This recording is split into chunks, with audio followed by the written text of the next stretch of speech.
Terima kasih Bapa yang baik. Kami bersyukur. Terima kasih buat pemeliharaan Tuhan, buat berkat-berkat Tuhan. Sepanjang hari ini kami yakin dan percaya kasih setiamu melingkupi kami. Terima kasih Bapa, kami bersyukur.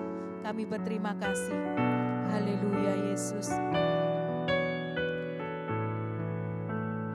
Haleluya Yesus.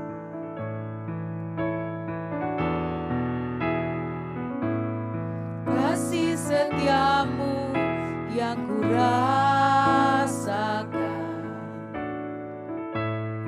lebih tinggi dari langit biru.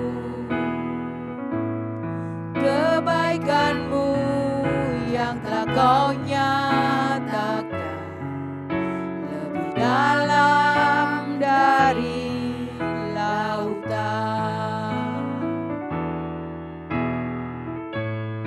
Berkat-Mu yang telah ku terima sempat membuatku terpesona. Apa yang tak pernah ku pikirkan, itu yang Kau sediakan bagiku. Siapakah aku ini Tuhan? Dari biji mata-Mu, dengan apakah ku balas Tuhan selain puji dan sembah Kau?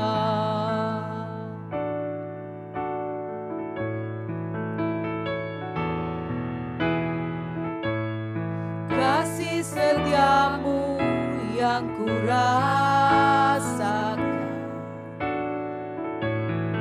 lebih tinggi dari langit biru. Kebaikan-Mu yang telah Kau ratakan lebih dalam dari lautan. Berkat-Mu yang telah ku terima sempat membuatku terpesona. Apa yang tak pernah ku pikirkan, itu yang Kau sediakan bagiku. Siapakah aku ini Tuhan?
Bapa kami yang di surga, dikuduskanlah namamu, datanglah kerajaan-Mu, jadilah kehendak-Mu di bumi seperti di surga.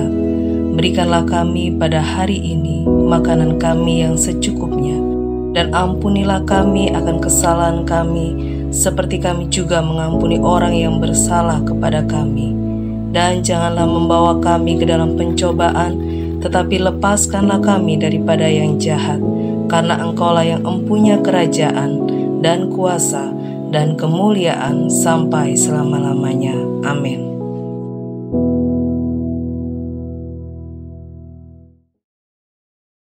Shalom, selamat pagi, dan hari-hari ini kita benar-benar mau ingat akan pengorbanan Yesus di atas kayu salib, di mana biasanya kita beribadah, kita ambil hari khusus untuk merayakan Good Friday atau Jumat Agung.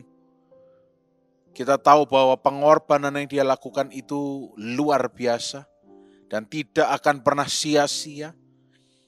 Oleh karena itu saat ini kita mau belajar kebenaran firman Tuhan. Dan saya beri judul pagi hari ini, dipanggil untuk menderita atau tidak. Ya. Nah, untuk itu kita baca kebenaran firman Tuhan. Kita buka 1 Petrus pasal 2 ayat 21 mulai sampai nanti ayat 24. 1 Petrus 2 ayat 21 sampai 24. Ya. Firman Tuhan berkata demikian, sebab untuk itulah kamu dipanggil, karena Kristus pun telah menderita untuk kamu dan telah meninggalkan teladan bagimu, supaya kamu mengikuti jejaknya. Ia tidak berbuat dosa dan tipu tidak ada dalam mulutnya. Ketika ia dicaci maki, ia tidak membalas dengan mencaci maki. Ketika ia menderita, ia tidak mengancam. Tetapi ia menyerahkannya kepada Dia yang menghakimi dengan adil. Ia sendiri telah memikul dosa kita di dalam tubuhnya di kayu salib, supaya kita yang telah mati terhadap dosa hidup untuk kebenaran. Oleh pilur-pilurnya kamu telah sembuh. Amin. Sampai di sini dulu. Nah, sebuah pertanyaan yang mungkin akan kita tanyakan. Loh, Kristus datang ke dunia untuk apa? Jawabannya mudah. Kristus menderita ganti kita. Kan artinya supaya kita tidak menderita. Ya, betul. Sangat betul. Dia melakukan apa yang harusnya ditimpakan kepada kita. Dia yang melakukan on our behalf. Ganti kita. Tapi di ayat 21 mengatakan supaya Dia yang telah meninggalkan teladan bagimu, supaya kamu mengikuti jejaknya. Nah, ini dia. Berarti kita disuruh untuk menderita. Apa maksudnya ini? Nah, pagi hari ini kita akan sama-sama belajar. Kita harus lebih mendalami definisi kata menderita yang Alkitab catat khususnya dalam ayat ini. Saya katakan di awal bahwa yang Yesus sudah derita, yaitu kayu salib, kita tidak perlu lakukan lagi. Itu adalah peristiwa once and for all, sekali untuk selama-lamanya. Apalagi dia sudah katakan teteleste, sudah selesai. Tapi ketika ada kalimat yang mengatakan kita harus mengikuti jejaknya, mulai banyak opini yang timbul. Oh, berarti kita hidup harus pikul salib, kita harus menderita, kita tidak boleh bersenang-senang, kita tidak boleh menerima berkat Tuhan, kita tidak boleh fokus kepada mujizat. Kita pokoknya hidup itu harus pikul salib, menderita. Nah, sekarang kita belajar sama-sama. Supaya dalam momen Jumat Agung ini kita memaknai hidup Kristus dan kita bisa memaknai hidup kita dengan benar. Ayat 21 mengatakan, Kristus telah menderita untuk kamu dan telah meninggalkan teladan bagimu. Yang ditinggalkan bukan penderitaan sisanya yang harus kita lanjutkan. Tapi yang ditinggalkan adalah teladan Kristus. Catat baik-baik. Bukan kita diciptakan untuk menderita ganti Kristus. Saya katakan berkali-kali supaya kita tidak terbalik. Tapi Kristus sudah menderita ganti kita. Tetapi teladannya itu yang harus, jejak yang ditinggalkan yaitu teladan Kristus. Saat dia menderita, ini yang harus kita teladani. Apa maksudnya? Ayat 21 mengatakan kesabaran yang Kristus miliki, Yesus miliki. Endurance, daya tahan. Ketika dia mengalami suffering, penderitaan yang harusnya dia tidak layak. Tapi dia bersabar. Teladan yang harus kita ambil. Mungkin saat ini saudara sedang menghakimi diri saudara dengan mengatakan, ya, aku kok lagi menderita. Teladan Kristus mengatakan sabar dalam penderitaan.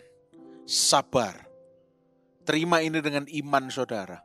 Katakan pada jiwa saudara, sabar. Karena Kristus sabar. Bukan menderita untuk ditindas, tetapi kesabaran ketika menghadapi hal yang kita kategorikan sebagai hal yang membuat kita menderita. Kuncinya adalah kesabaran. Patient endurance. Daya tahan dan kesabaran. Yesus Kristus adalah contoh yang sempurna bagi anak-anaknya, hamba-hambanya, murid-muridnya. Bahkan dia sendiri datang bukan untuk dilayani, tetapi dia datang untuk melayani. Dan karakter dari hamba yang Kristus tinggalkan adalah sabar. Hari-hari ini iblis ingin saudara dan saya untuk menjadi orang-orang bersumbu pendek. Tidak sabar. Ada apa sedikit, meledak. Ada apa sedikit, marah. Padahal kalau kita mau memaknai Jumat Agung ini, penderitaan yang Yesus sudah lalui demi kita.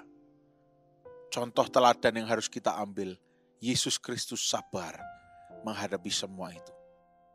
Yesus Kristus yang tahu apa yang harus dia lalui, dia sabar. Apalagi kita yang tidak tahu apa-apa, kita ikuti teladannya, sabar. Karena kita tetap di dalam koridor rencana Allah. Kita tetap di dalam koridor program Allah. Dan ketahuilah, remember this. Tuhan tidak akan pernah membawa kita kepada rancangan kecelakaan. Tetapi kalau berbicara mengenai kesabaran dalam penderitaan, itu karakter Kristus, teladan Kristus yang harus saya dan saudara miliki. Sabar, patience, kesabaran. Karena Kristus bersabar. Ayat 22. Ia tidak berbuat dosa dan tipu tidak ada dalam mulutnya. Kristus adalah gambaran kesempurnaan. Kita tidak mungkin bisa sempurna. Kita hanya bisa terus berusaha menjadi seperti Kristus. Itu adalah sebuah usaha yang bukan sia-sia. Tetapi usaha untuk mengesampingkan apa yang tidak penting dan mengejar apa yang penting. Kita tidak mengejar kesempurnaan, tetapi kita mengejar karakter Kristus. Karakter Kristus, itu yang kita kejar. Ayat 23. Ketika ia dicaci maki, ia tidak membalas dengan mencaci maki. Ini disebut menderita. Karena kalau kita dicaci maki, ingin rasanya selalu kita caci maki balik, baik secara langsung atau dari belakang. Tapi Kristus, gambaran kesempurnaan yang menderita ganti kita. Yang dimana kita diperintahkan untuk mengikuti jejaknya, bukan mengikuti penderitaan yang dia alami. Tidak. Penderitaan itu sudah diselesaikan. Tapi jejaknya Yang ketika kita lakukan, kita bisa dikategorikan sebagai menderita. Karena apa? Kita tidak bisa. Kita tidak bisa. Ada yang bisa ketika dicaci maki, tidak mencaci maki balik sedikit pun. Entah itu hanya di pikiran, entah itu terlintas sekelebat, atau terpendam, lalu akhirnya bertumbuh dan meledak di belakang. Kita tidak bisa. Tapi kita ketika mau belajar untuk melakukan apa yang Yesus Kristus lakukan, kita dikatakan kita menderita. Kita menderita, ya kita menderita. Bukan menderita penjajahan oleh iblis ya, tapi menderita karena kita salibkan kedagingan ini. Tidak gampang. Mungkin untuk melakukannya butuh dengan bulu kuduk yang merinding. Butuh dengan tangan yang digenggam, keras, erat. Mungkin untuk melakukannya butuh waktu sampai bisa melihat orang tertentu yang sedang saudara mengalami problem dengannya. Tidak bisa langsung ketemu, tidak bisa lihat wajahnya beberapa hari dulu. Itulah kita yang masih dipenuhi dengan carnality, kedagingan. Tapi ketika kita mau belajar untuk mengikuti jejak Kristus, kita mengingat kembali pengorbanannya dan kita katakan, Lord, you have done that for me. Engkau sudah melakukan itu bagiku. Dan apa yang bisa aku lakukan ketika aku mau mengikuti jejakmu? Kita mau belajar. Saya hanya membahas apa yang benar-benar tertulis di Alkitab. Sebetulnya masih banyak yang bisa dibahas mengenai keteladanan Kristus. Tapi saya tidak mau berjalan terlalu jauh. Ini dulu saja. Ketika ia menderita, berikutnya, ia tidak mengancam. Nah ini. Benar-benar bukan manusia 100% dalam hal ini. Ketika menderita tidak mengancam. Semua ciptaan, ya baik itu saudara boleh sebutkan binatang apapun. Manusia juga, tumbuhan apa. Selalu punya yang namanya self-defense mechanism. Sistem mekanisme pengamanan diri. Ketika sesuatu, tumbuhan atau seekor hewan merasa terancam, ambillah contoh landak. Ketika seekor landak merasa terancam, maka dia akan membuat duri-durinya itu berdiri tegak. Dan tidak segan-segan ketika ada yang mendekati, duri itu biasa dia lepaskan dari tubuhnya. Sehingga menancap ke seseorang atau binatang lain yang menyerang dia. Apalagi, binatang apalagi? Banyak. Kalau saudara tahu pufferfish, ikan gembung. Ketika dia merasa terancam, dia berenang normal. Tapi ketika dia akan diterkam atau merasa terancam, dia akan menggembungkan tubuhnya. Sehingga tidak bisa digigit karena bundar dan licin. Semua kita punya yang namanya self-defense mechanism. Apapun itu, melalui perkataan, melalui pledoi, pembelaan kita, pembelaan diri kita yang kita sampaikan ke orang lain atau pihak ketiga. Semua kita punya.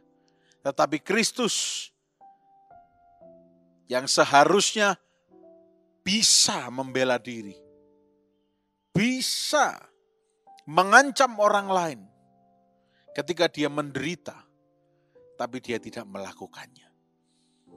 Karena dia tahu penderitaan yang dia alami itu untuk menanggung semua penderitaan kita. Sekali lagi, kesekian kali saya katakan, Kristus tidak meminta kita untuk disalibkan lagi, supaya kita merasakan, tidak perlu. Tapi yang kita perlu lakukan, bahasa gerejanya, menyalibkan kedagingan kita, yaitu apa? Ketika kita menderita, kita tidak mengancam orang lain. Atau bahkan lebih jauh lagi mengancam Tuhan. Awas engkau Tuhan, sudah salah arah kalau begitu. Tidak gampang, tapi kita harus belajar lakukan. Tetapi ia menyerahkannya, lanjutnya, menyerahkannya kepada Dia yang menghakimi dengan adil. Yesus Kristus tahu posisinya. Ketika dia direncanakan untuk turun ke dunia pada akhirnya untuk salvation plan, rencana keselamatan, di mana dia harus melewati rangkaian penderitaan itu. Dia menangis darah karena dia tahu. Dia stres karena yang dia akan lalui itu bukan cuma berat, tapi maha berat. Tapi semua dilakukan oleh karena kasihnya bagi kita. Dia lakukan itu karena dia tidak mau kita terhilang.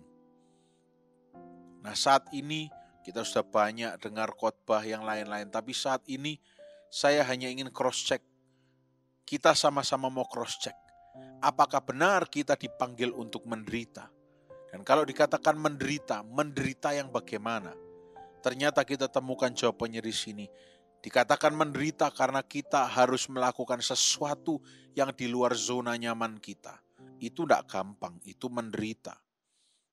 Contohlah, saudara tidak biasa push up, lalu saudara diminta untuk push up 35 kali tanpa berhenti. Itu penderitaan. Jadi arti kata menderita itu luas. Itu penderitaan. Mungkin baru 15 saudara sudah nafasnya berat, tangannya sudah getar semua, itu menderita.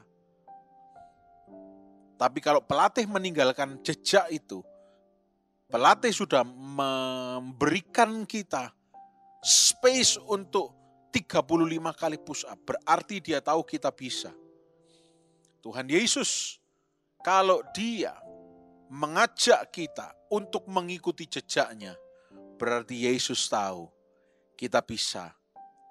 Yesus tahu kita bisa keluar sebagai lebih dari pemenang. Jadi ketika kita mendengar menderita, bukan lagi sebuah konsep berpikir yang mengatakan kita harus dimiskinkan, kita harus diberi sakit penyakit, kita harus diberi penderitaan ini, masalah ini dan itu. Bukan. Tetapi justru going through the eye of the storm. Berjalan melewati, mengatasi inti badai. Berjalan melewati lembah kekelaman. Going through the valley of the shadows of the death. Tuhan tahu kita bisa. Tuhan tahu saudara bisa.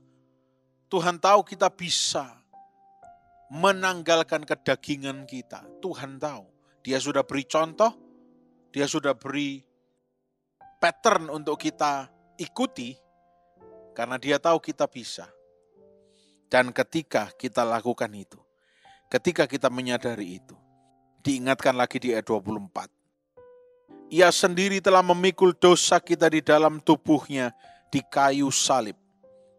Ingat, supaya kita yang telah mati terhadap dosa, kalimat berikutnya apa? Kita juga disalibkan. Begitu? Enggak. Tapi kita hidup untuk kebenaran.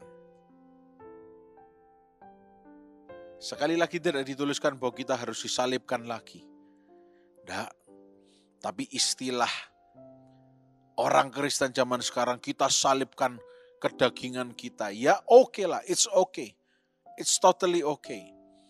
Tetapi kita tidak diminta oleh Yesus secara spesifik untuk menyalibkan diri kita. Yesus meminta kita untuk menyangkal diri. Dengan apa? Ya ini menderita karena kedagingan kita harus dihempaskan. Tidak gampang, tidak mudah. Stepping out of our comfort zone. Keluar dari zona nyaman kita, tidak gampang. Tidak mudah. Saya saja yang berbicara seperti ini, saya bisa merasakan tidak gampang. Tapi kalau Tuhan beritahu bahwa kita harus mengikuti jejaknya, maka seumur hidup itu yang harus kita lakukan.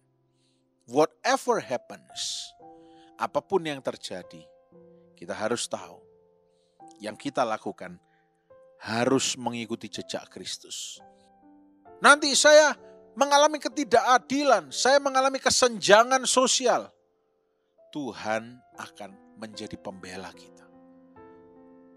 Yesus mati seakan-akan tidak ada artinya, tidak dihargai, tidak ada harganya sebagai anak Allah. Tetapi ketika dia mati di atas kayu salib, that final blow. Ketika dia naik di atas kayu salib dan dia hendak mati, yang lihat dia saja prajurit Romawi bertobat. Dan setelah itu efeknya luar biasa. Apalagi setelah ia bangkit, lebih luar biasa lagi efeknya. Mengikut Kristus, mungkin kelihatannya saudara sedang mengalami declining, penurunan. Dengan catatan kita hidup benar, kita tidak sembarangan. Pak, saya sudah hidup benar tapi kok menurun? Itu kelihatan manusia kita. Karena apa? Ada sesuatu yang harus dibakar. Ada sesuatu yang harus dikorbankan. Supaya kita bisa melihat lebih murni, lebih jelas. Ya. Nah, tapi ketika kita sudah menyadari itu, kita tahu bahwa ya sudah, hidupku di tangan Tuhan. Oleh bilur-bilur Yesus, aku sudah disembuhkan. Maka itu yang kita ucapkan. Mungkin kita menderita ketika mengucapkan itu. Tapi ketika kita menderita, kita mau tetap ucapkan. Oleh bilur-bilur Yesus, aku sudah disembuhkan. Oleh bilur-bilur Yesus, aku sudah disembuhkan. Yesus saja ketika dia menderita, dia mengatakan, Tuhan ampuni, karena mereka tidak tahu apa yang mereka perbuat. Hal yang tidak bisa kita pikirkan, Bapa akan kerjakan. Apalagi kalau kita menerima Yesus dan kita adalah anak-anak Allah. Dia akan lakukan melampaui apa yang kita pikirkan. Dan inilah yang bisa kita lakukan dalam memaknai Jumat Agung tahun ini.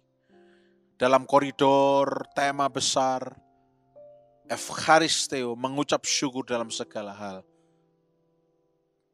Apakah kita didesain untuk menderita? Tuhan tidak merencanakan kita untuk menderita. Tetapi ketika kita berbicara menderita, dalam artian kedagingan kita dihabiskan.